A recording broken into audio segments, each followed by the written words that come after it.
Hi, everybody. Michael Rubenfeld here, your friendly neighborhood Jewish man from Canada who moved to Poland and now lives here with his wife and child, and he's making a life here as an artist and an activist and a YouTuber.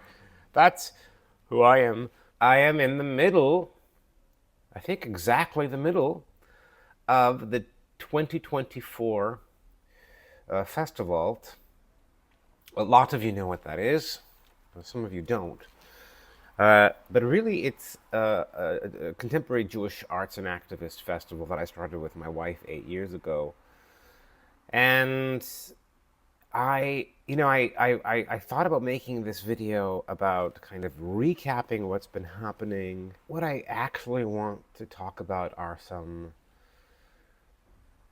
reflections that I've been having about one of the events in particular that we threw, which was an event about Israel and Palestine.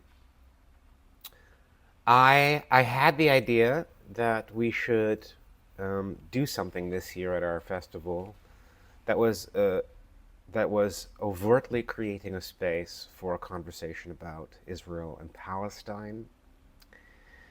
And that felt important, despite the fact that normally, as a festival, we don't focus on Israel at all. You know, I've said before, I've never really wanted to focus on Israel as a Jew. I moved to Poland specifically because I wanted to reconnect to my Jewish identity through my Polish history. For me, the Jewish history is not something that the Jewish history in Israel is not something that I identify with. I've never kind of felt it intrinsically in my bones. And after moving to Poland, I was able to kind of understand a bit more that intrinsic feeling, which I do feel comes from here, from this place, the version of the Jew that I am. I really feel comes from this place, and it's a kind of mixture of Ashkenazi Jew and then like post-Holocaust North American Jew, which is also mixed up with a whole bunch of insecurity, which is something that I'm sure comes from the fact that I was raised by the children of Holocaust survivors. So I was taught, that at any moment somebody is going to be out to get me. Now, recently I went to a march, a pro-Palestinian march. It was just after the initial Rafah invasion, and the march was called Scream for Rafah. And I went to it. I partly went to it because there was a woman there named Alina who was helping to organize the event, and I wanted to meet her because I wanted to invite her to be a part of the conversation that I just talked about, this conversation about Israel and Palestine. And I went, and I was really uncomfortable, I have to admit. It was very aggressive. There was a lot of chanting. And I marched with everyone, or I walked with everyone, and I sometimes walked kind of in the middle with everyone, but I also sometimes walked just sort of next to the group who were marching. I didn't chant myself. And I just sort of allowed myself to experience what I was experiencing. And it was a whole range of different feelings, from guilt, sometimes anger, sometimes fear, a lot of confusion. And, I don't like the term pro-Palestinian, pro-Israel, or whatever. I'm pro-peace. I'm not against anybody. I think just like the energy of being against anyone is so exhausting that I try not to go there, although it's hard. It's really hard. So, anyways, I went to this march, and there were a lot of people who were getting up, uh, and Alina, who I wanted to invite to the meeting, was one of the people who got up, and she had a megaphone, and she was, you know, screaming into it for like what felt like a good 10 minutes. And man, it was wild to witness. Um, and it was hard. It was hard, and I was supposed to maybe like meet with her that day, but I gave an excuse, being like, "Oh, I couldn't. It just didn't seem like the right time." And later she was like, "Oh no, you could have met, and you could have even come up and talked." And I thought, "Whoa, whoa, I wouldn't have done that." But she and I did agree to meet uh, about a week later, and I was afraid meeting her. I thought, man, this woman is full of anger, and she's probably gonna hate me because I'm Jewish. How do I communicate that I'm not a,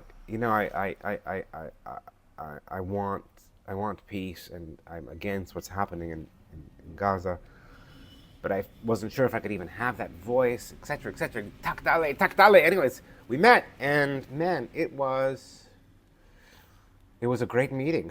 She and I sat for about 3 hours, and we just talked. And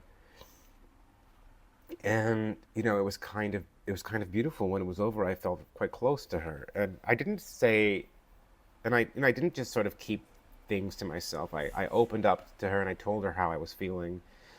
I didn't really tell her how I was feeling per se, but I told her sort of like what I was thinking. Sometimes what I was feeling, I told her about my experiences being frightened or feeling guilty at the at the protest, and she said, "Oh yeah, that's interesting. I wonder if they're as effective as they could be because of it." It's not like they're going to stop, because they can't stop, but um, yeah, it was just great. It was really great to do that, and it solidified my belief that the important thing I feel, or the thing that I feel I can be doing right now, and like in general that I think we should be doing, is coming together to just sort of like be human together. Alina and I agreed to title.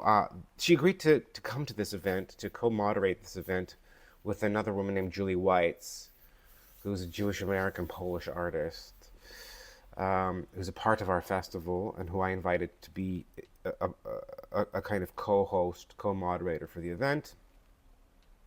And she agreed, and we agreed to title the event "Fueling Humanity," because I think the thing that I've been missing the most in all of this is humanity. I just think there's this intense amount of social media presence of this topic.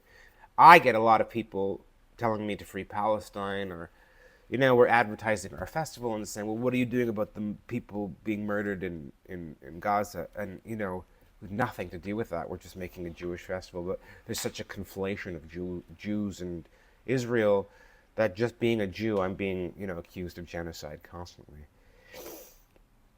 which is really hard. But what I can say is that we held the event in a kind of similar spirit as the meeting that Alina and I had together, which was, we got together and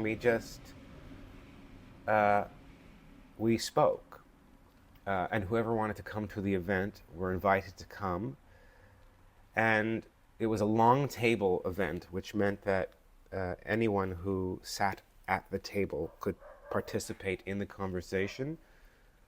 And if people didn't want to participate actively, they could sit on chairs around the table. And this is a model that we use frequently to have difficult conversations.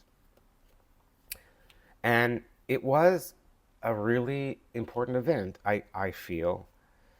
Alina came, another colleague of ours named Tarek came, who's Palestinian, and he spoke very intensely about his feelings, about members of his family that he's lost. And his feelings about what's happening, which are very intense. And it was really great to hear from him. And I got to be honest, Tarek and I had been exchanging words online on my Facebook page recently, and there was some tension between us. But as soon as we got into a room together, we were able to say some of those same things.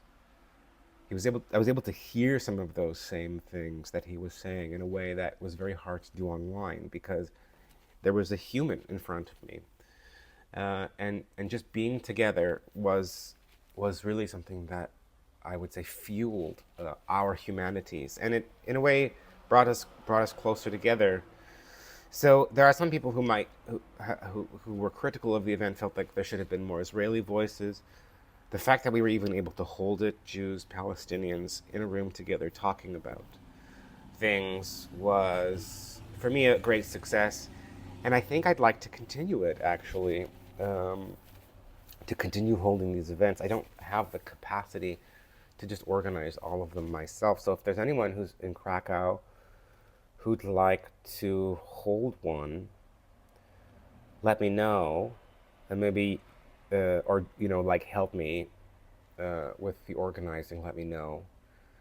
And yeah, maybe if there are some people in other cities who'd like to also do them, let me know. I think like the important thing is doing them, getting together and just trying to have the conversations. And it's not always going to be Jews and Palestinians who are coming together. Sometimes it will just be Polish people. There are no Jews, no Palestinians, but I just think that like getting together in rooms to have these conversations is really important because I think that like ultimately peace in the Middle East between Israel and Palestine is going to rely on coexistence, peaceful coexistence.